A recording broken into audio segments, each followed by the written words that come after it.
LBC daw ang may-ari nito. Di ba ang may-ari ng LBC ay mga Araneta? Parang habang tumatagal, nasisira na ng nasisira ang bahay. Ayun, punta tayo dun sa Intramuros. Intramuros side. Ang Bureau of Immigration. How are you naman? Andungis mo na.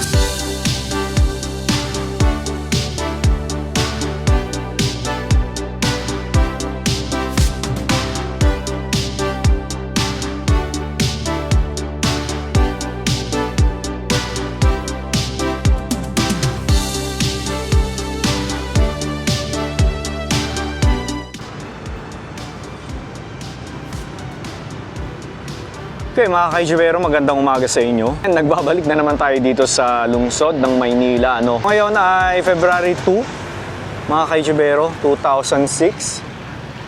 Ayan. So nandito tayo mismo sa Plaza Yuchengco. Dito nga sa Muelle del Banco Nacional. Ayan. Puntaan natin yung yung ginagawang hotel. Ulitin ko lang, Muelle del Banco Nacional. So yan yung eskolta. Yuchengco Street. So, diretso tayo doon. Lakad tayo mula rito.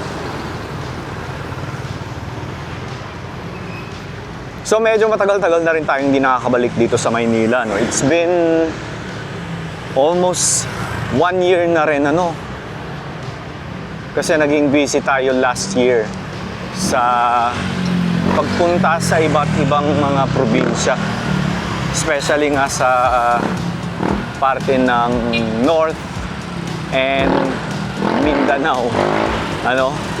Actually mga kaijibero, ngayong Feb 2 dapat nasa South ako sa mismong Bicol.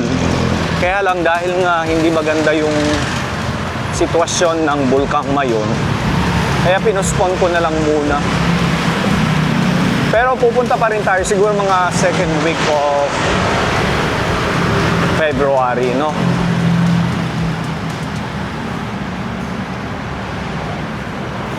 So ito na yung yung matagal na ating inaabangan na ginagawang hotel dito nga sa Muelle de la Industria. Eto. Tingnan natin kung ano na yung update dito. Eto na yon mga kaijibero. Ngayon ang tawag nila is One Luna Building. Ayan. The First National City Bank of New York. Ayan o. Ganda nito pag natapos. Kaya lang, etong katabi niya, ayan o, hindi pa naaayos.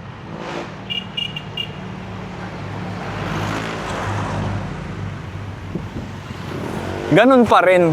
Wala pa rin silang, mukhang wala pa rin silang plano na ayusin itong lumang structure na ito, Pero ito, ang ganda,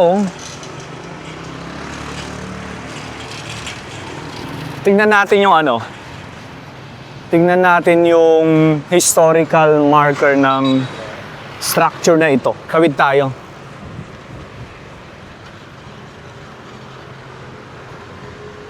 Ayan, Ay, kuya. Tingnan ko lang yun. Pacific Commercial Building. Ayan. Diba?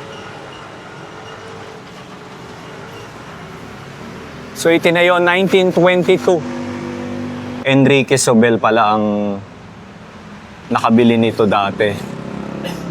Ayan. So, ito ay property pa rin ngayon daw, sabi ng guard, ng LBC. So, hindi pa siya open. Ongoing pa rin yung pag-aayos sa loob. Ayan. Ayan. So, ulitin ko lang, ito yung tinatawag nilang El Hogar Filipino Building na hanggang ngayon ay kung ano yung nakikita natin noon, ay itsura nito. Ganun pa rin hanggang ngayon. And mukhang wala pa rin silang plano na ayusin ito. Kung tatanungin nyo ko kung sino ang may-ari nito, ang sabi sa akin nila, pag-aari daw ito ng Chinese. Ayan.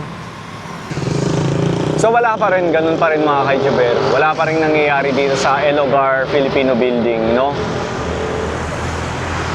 Ayan.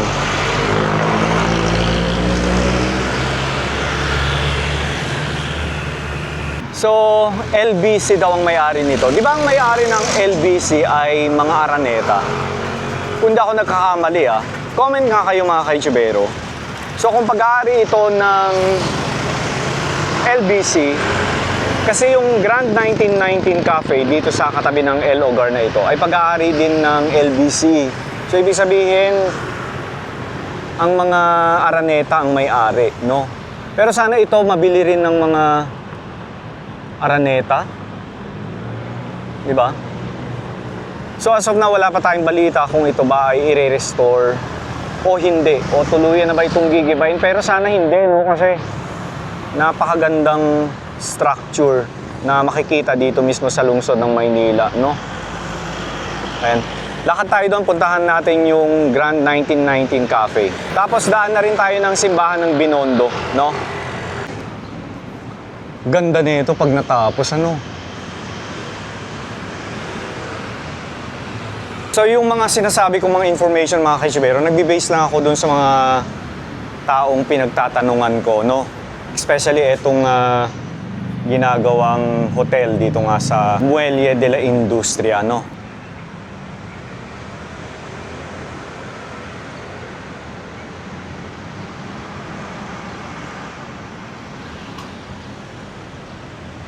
Okay, so ito yung Grand 1919 Cafe. Ayan o.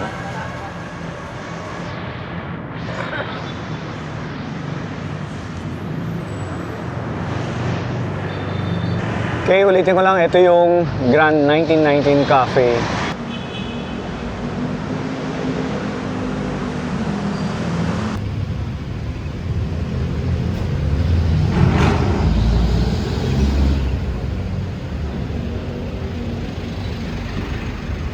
Yung mga lumang structure dito ay hindi nila tuluyang tatanggalin. Makikita mo talaga yung kung gaano kayaman ang Maynila nung araw, ano? Kaya lang nakakalungkot lang kasi may mga ilang lumang structure, especially dito nga sa Maynila, ay yung iba ayaw na talaga nila, no? Kaya tuluyan na nila itong ginigiba. 'Di ba? Tuluyan ang binubura. Sayang. Okay, so nandito naman tayo sa Plaza Moraga. Ayan, so itong building na ito yung Uichaco Building during 1930s. Tapos itong nasa tabi niya, ito yung dating opisina ng Insular Life. So ang tawag dito dati ay Insular Life Building noong 1930s. Pero nasira nung World War. Kaya kalaunan lumipat na sila sa Makati.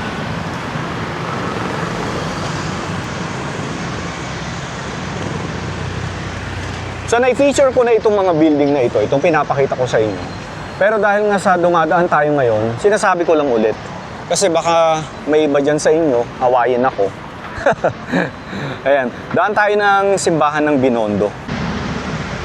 Okay, ulitin ko lang, Uichaco Building, itinayo 1930s. Ayan, so ulitin ko lang, ito yung Plaza Moraga.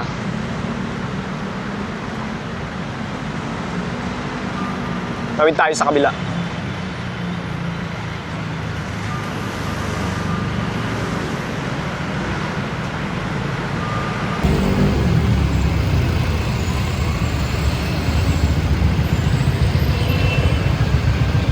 niyo na lang pansinin yung mga spaghetti wires, ano? Kasi talagang napakarami. Pero alam nyo ba, kahit pa paano nabawasan na nga yan eh. At saka mas maayos na ito ngayon kaysa noon.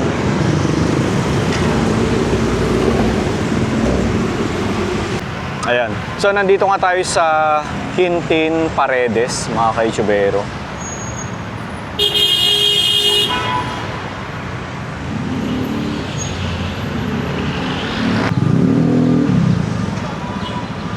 Kita nyo itong old China building na ito, mga ka-YouTubero. Ni-restore lang nila yung structure. So, may nabalitaan lang ako na ang China Bank daw ay pag-aari na daw ngayon ng BDO. Comment nga kayo mga ka-YouTubero kung totoo yun. Pero hindi nila pinalitan yung pangalan. Niretain pa rin nila yung pangalang China Bank.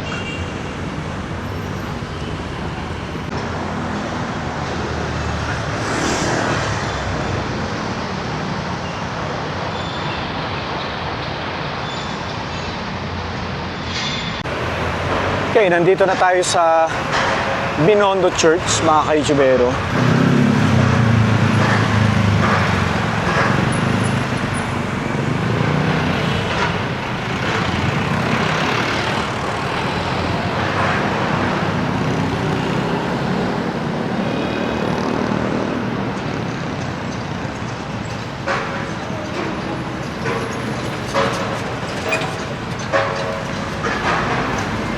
Ay, finally, nakarating ulit tayo dito sa Binondo. Kala mo naman, ang layo-layo ko no? Ayan. So, pasok muna tayo ng simbahan.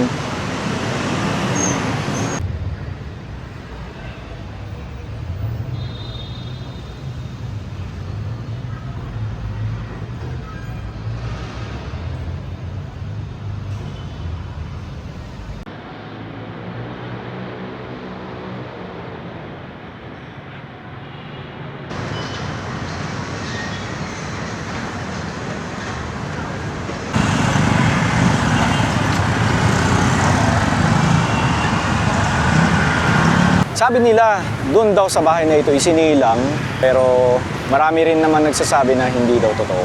Puntahan naman natin yung bahay kung saan daw isinilang si Antonio Luna.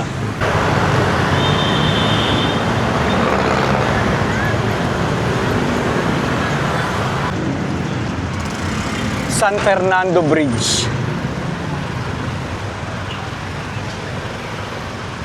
Pasira na ng pasira itong bahay na ito Ito daw yung lumang pansiteria kung saan kumain si Dr. Jose Rizal before. Dito nga sa tabi ng San Fernando Bridge. Ayan. Parang habang tumatagal, nasisira na ng nasisira ang bahay. Okay, so ano kayang itsura na ngayon ng Antonio Luna birthplace? Kasi last time, medyo nilinisan nila yung harap. Pero before pa, tambak yung harapan ng bahay. So ngayon kaya, ibinalik kaya uli sa dati? Tingnan nga natin. O, diretso lang tayo. So ito naman yung dating bahay kung saan nakatayo. Nanay ni Dr. Jose Rizal. Sabi tayo na si Teodoro Alonso. Siyempre wala na rito yung bahay. Pero niretain nila yung historical marker. Ayan pook na kinamatayan ni Teodoro Alonso.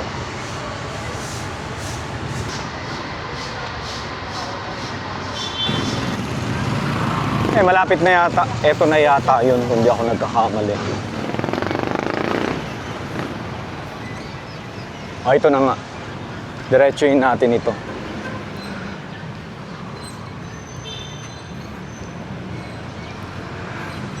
Okay, so ito na yun, mga ka-YouTubero.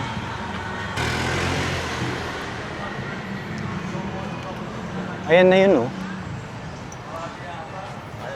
tapat ng Raha Sulaiman Science and Technology High School. So ito yung birthplace ni Antonio Luna na hanggang ngayon ay mysterious pa rin kasi hindi lahat ng tao ay nakakapasok sa loob ng bahay, no? Pero kung ikaw ay isang special person, yan, pwede ka rito. Okay, so ginugunitan nila ang anibersaryo ng kapanganakan niya. And every October 29. And sinilangang pook ni General Antonio Luna. So hanggang tingin-tingin na lang tayo, mga ka-YouTubero, sa bahay na ito. Parang suntok sa buwan kung mapapasok natin ang bahay na yan. Di ba?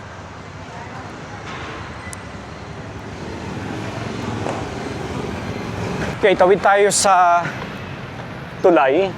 Puntahan natin yung Tendensya Building.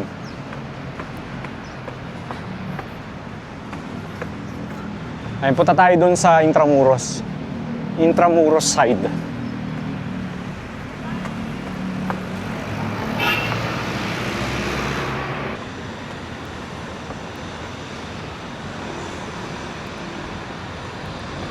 Ayan, so warm up muna tayo mga ka-Itubero.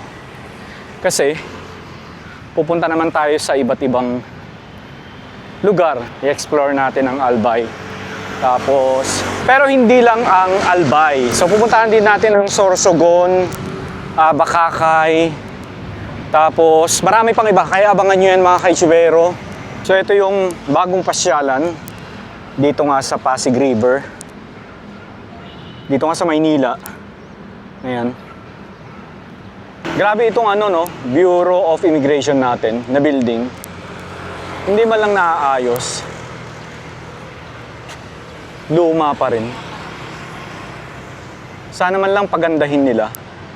Kasi 'di ba, Bureau of Immigration. And marami ring mga ibang banyagan na pumupunta diyan sa Bureau of Immigration. Pero sana ayusin nila kasi ninyo naman. Ayoko na lang sabihin yung word. Ganda na pala rito.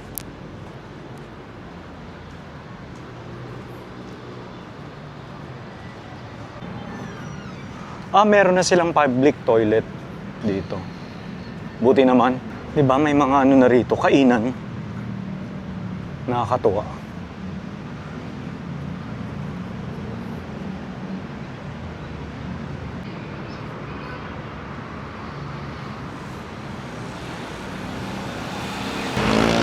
Nakakatuwa naman itong lugar na ito. Nagmukha ng disente. 'Di ba? Ganda, malinis. Ang Bureau of Immigration, how are you naman? Ang dungis mo na, sana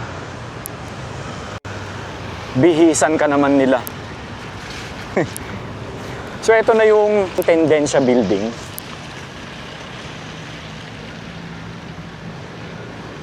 In fairness, meron ng bubong.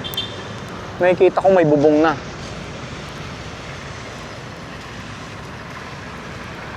Ngayon nakikita ko nang may improvement ang building na to. Kasi ilang taon na rin natin itong hinihintay Inaabangan.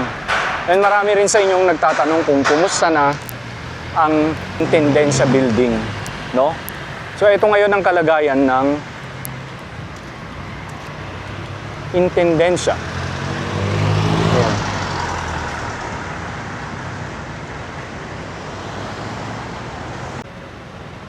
National Archives of the Philippines. The Manila Acapulco Galleon.